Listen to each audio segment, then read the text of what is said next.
Oh, hey everybody. Got a new product here today, and I'm gonna make a video for it here. These are for the non-Bose systems and GMs, and this is gonna be for what's called the Universal Integration Harness. And this is gonna work in any GM system that I do the non-Bose harnesses in, from 2014 to present. A lot of the 2014 models to like maybe 2017, I won't be able to cover. Be able to cover most of them, but basically that's what they're for. If you have a 2014 to a 24 GM non-Bose system, just get a hold of me and I'll tell you how to determine what type of system that you have. So again, it's going to work in any of those types of systems, whether you have either of these dual connectors systems. This is the black and the dark gray one, or whether you have the green and the beige. I guess you would call that color beige or almond.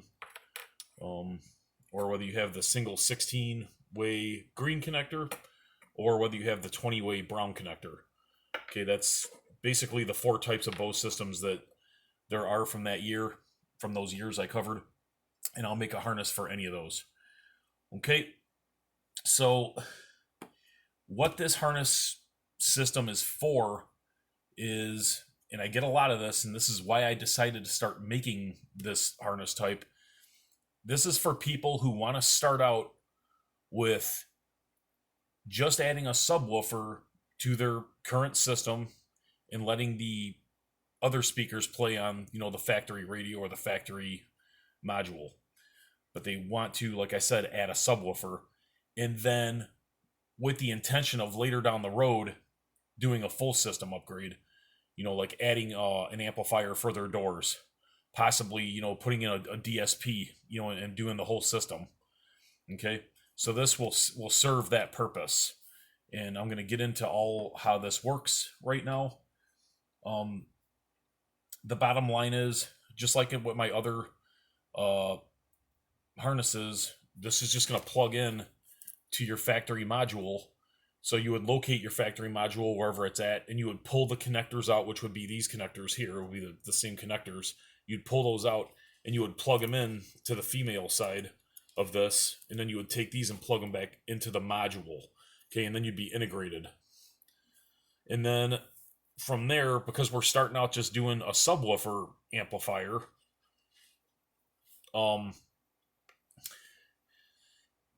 you would this loop of wires right here, you would ignore these. That's for later. You would be paying attention to this long wire loom here that has 6 wires on it. And this one has 6 wires on it because the customer is adding his own line converter for a subwoofer amplifier. Okay, and these 6 wires, 4 of them are audio signals, a left channel and a right channel. Okay, that's those. And then you'll have a yellow wire, which is the power, and the black wire, which is the ground. That's enough hookups right there to run any line converter. Okay, like, a PAC LP72 or, a JL Audio LOC22, whatever line converter that you have. This is enough right here to run that. And then you would run from your line converter, you would run your RCAs from the other side of it to your amplifier, and the remote turn-on wire to your amplifier. Okay? So that's how that would first work. Now, I do offer several different types of line converters to add to this for you if you didn't want to do your own and you wanted me to pre-wire one of these on there for you. Okay, I offer, like, in the video description is going to give you all the ones that I offer. I don't have any on the bench right here. I got some right here, but I don't want to dig them out. Basically, instead of it being the wires here, it would actually be the line converter, attached to here, and then you wouldn't have to wire anything yourself here. This customer here got his own, obviously, so he's just going to go ahead and use these leads here to wire up his line converter for his sub amp and be done with that, and then it'll be in the car like this until he decides to upgrade. Which I'm going to get into with these wires in a second. I want to cover one more thing about this. Okay, when you get just the raw wire leads on these harnesses and you want to add your own line converter, you have to know something.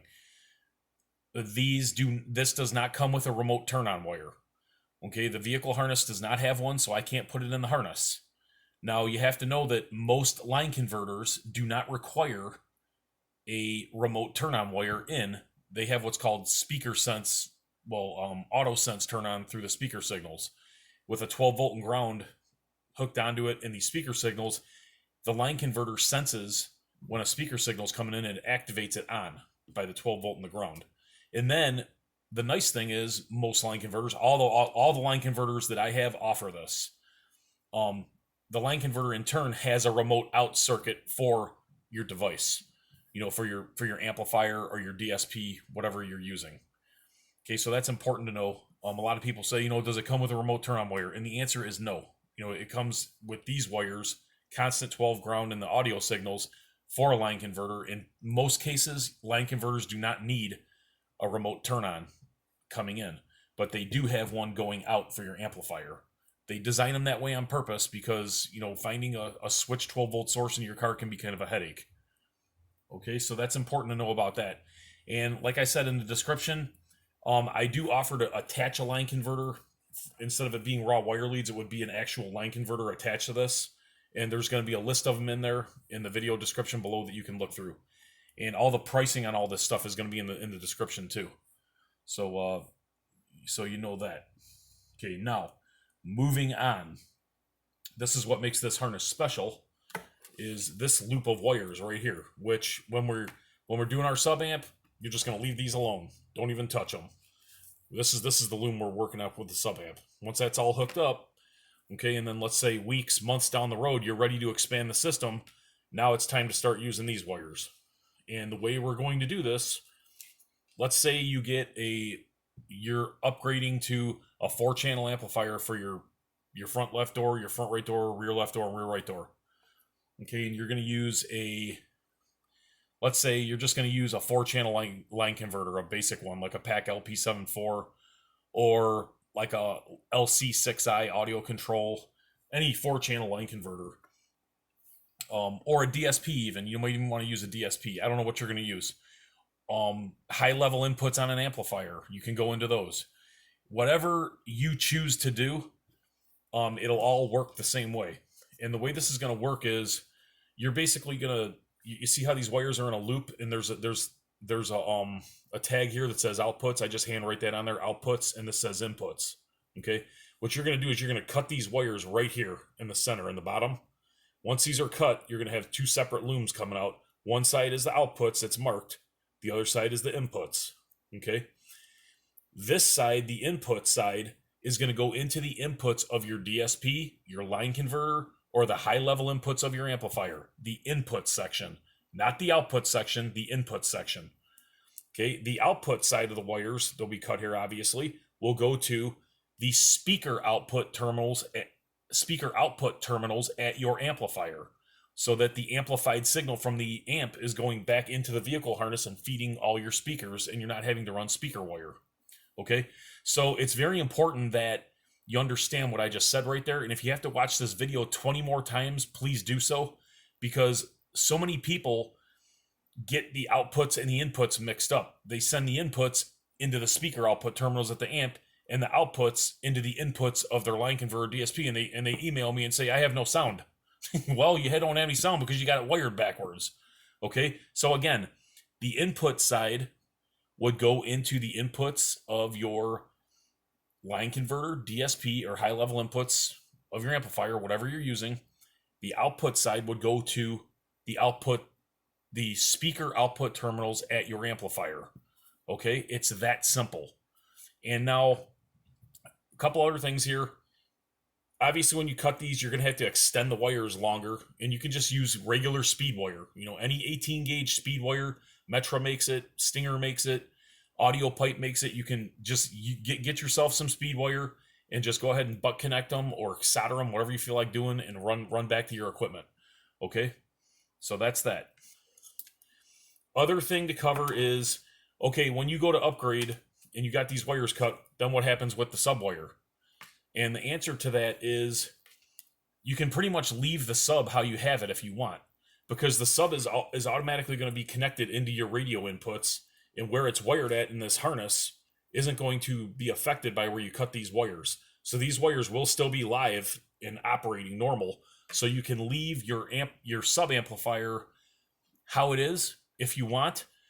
Now there are some situations where you're not going to want to use this because you're going to want to use like a let's say you're going to want to change the line converter and you're going to want to use like a LC7I or a DSP, where you want all these speaker signals going into that and you want your sub operating from that device.